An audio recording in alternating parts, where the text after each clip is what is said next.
Let us wrap up this module on collaborative learning and gaming with respect to some guidelines that we can use from a practical application and implementation. Obviously, the first thing to ensure is to plan for this properly.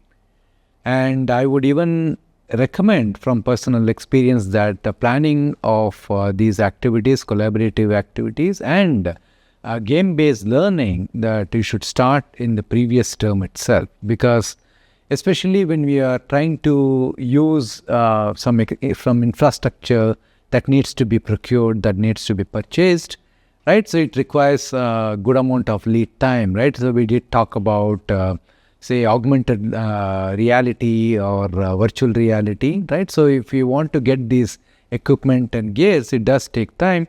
And of course, since it involves procurement, so we have to get the necessary approvals and so on. So do start well in advance.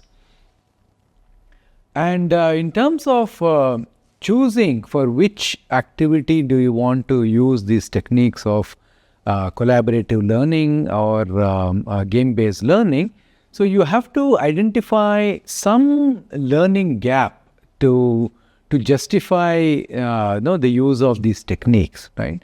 So you have to look into the overall course and identify that if you don't use these techniques, what are some of the limitations in the learning that the students get, right? So you have to identify that in order to justify, because especially because this might involve some additional costs involved, additional effort involved. We have to involve probably more people.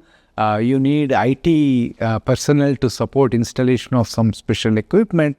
So all of this requires additional effort, and there has to be some justifiable reason why we would like to introduce this particular pedagogical technique.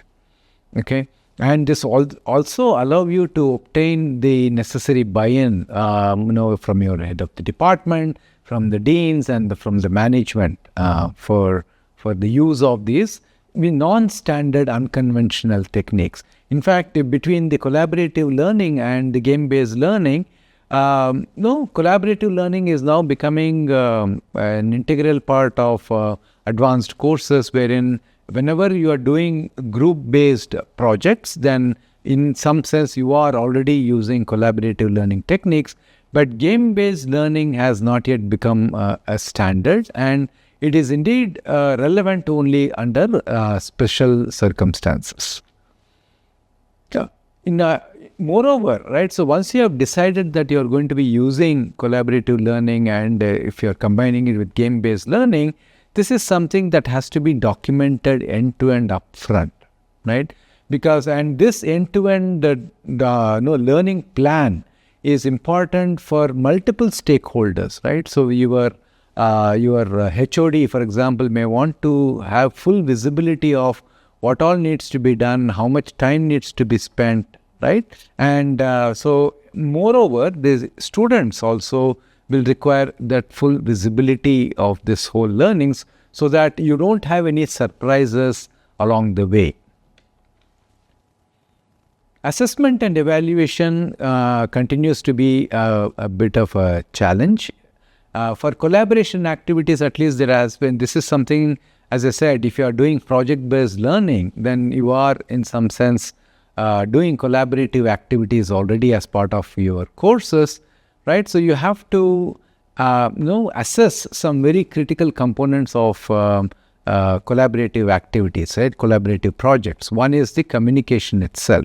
So you have to ensure that you are able to assess the team based on how effectively they are able to communicate amongst themselves, and also communicate with the stakeholders as well, if there are other external entities that are involved in that group-based collaborative activities. And the second thing that you may have to assess, or you will have to assess, is teamwork. How well they are working as a team. Because in collaborative learning, while the overall outcome of the project itself is important, but that is not the only thing that you need to assess and evaluate. So the teamwork, how well different members of the team are engaged in contributing to the success of the project. You have to look for evidence of teamwork also, right? So these are the things that you need to look for under the teamwork. And also leadership, right? So these activities are expected to show leadership leadership skills, leadership traits within the students. Now, yes, one way to look at it is at least you will expect one person within the team shows those leadership qualities, but we can also look for leadership qualities of the individuals as well. For example, if each individual is given a specific task which is non-overlapping with the other tasks, then they have to lead that whole activity and take decisions and get it done by integrating, by working with others, external stakeholders as well. So that gives an opportunity for each individual to show leadership qualities as well. So we don't have to necessarily assume that we want to look for these leadership qualities in a single individual in a group. For game-based learning, there are a few additional aspects that we have to look at. One is the technical correctness of the deliverables themselves, right? Which means that while under normal collaborative projects, we do want to ensure that they have a holistic learning. Especially when you're talking about game-based learning, you want to be able to recognize and reward correct deliverables. So because either in terms of badges, in terms of the points, in terms of the stars that you give, right? So you need to have the ability to assess the correctness of the deliverables and the milestones that have been created, because we also have to know if you're preparing leaderboards as part of this game-based learning, then you need to be able to prepare the ranking of the deliverables as well. So having a sound, correct way of evaluating the correctness of the deliverables is very important. The other important part of it in game-based learning is the decision-making process itself. So we not only want the teams to take correct decisions, but they have to use the correct process, the way to arrive at those decisions. Are they following a good process, right? So which means that you have to be able to look at evidences of the thought process that they have used to arrive at those decisions, right? So that is something that needs to be documented, right? And of course, the efficiency itself, the efficiency of time, the efficiency of the costs, right? So how efficiently they are able to use the resources that are provided to them is also something that needs to be assessed and evaluated in game-based learning. Finally, the ability to articulate. As I said, these are all part of the learning process, typically by students. So if it were an external project that they are doing with working in the industry, yes, there the output or the final deliverables do matter. They're extremely important. But here, especially for students, whenever they are doing these game-based learning or group projects, they need to be able to articulate, what the project is all about and what is their contribution to the project, and how are they able to present this particular thing, right? So this particular work that they did, all of these things are very important, especially in the student learning environment.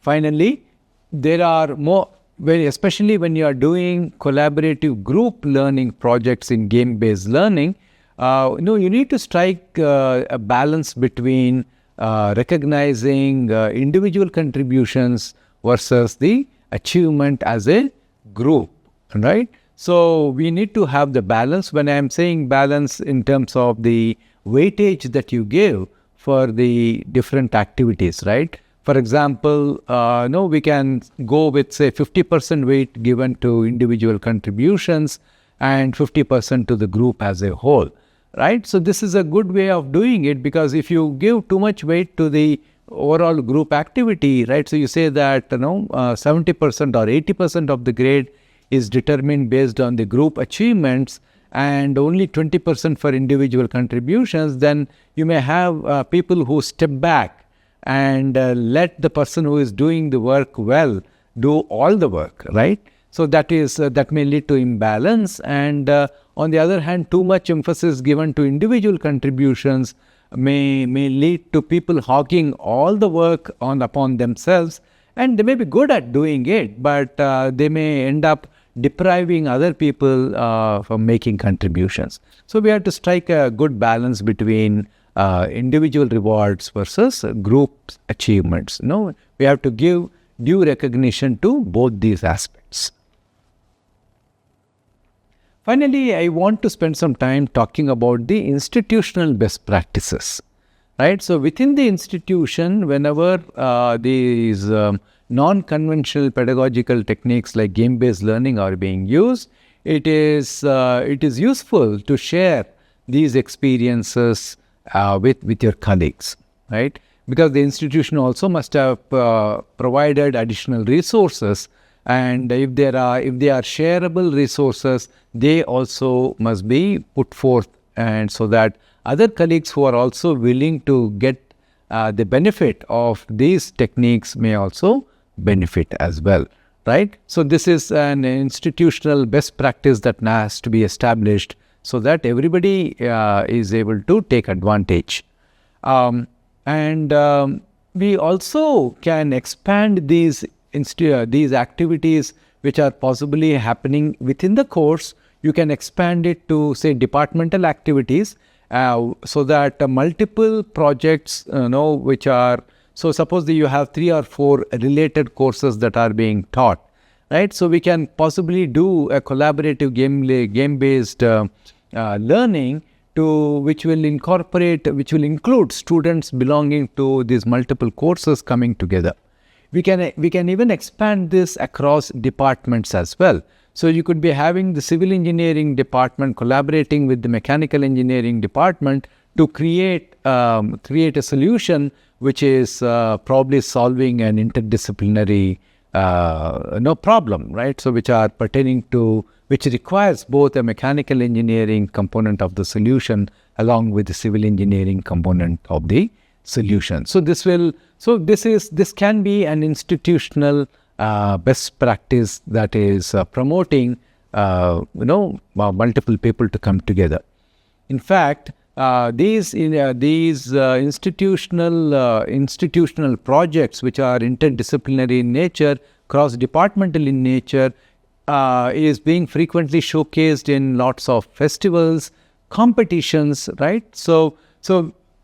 Right, and all of these recognitions also begin to contribute to ranking, right? So if you look at NIRF ranking, so they all recognize all of these institutional activities, and they are useful for ranking. We talked about institutional leaderboard, so there could be, they could help institutions be ranked better than other institutions when they are following these collaborative game-based learning projects in a very effective manner.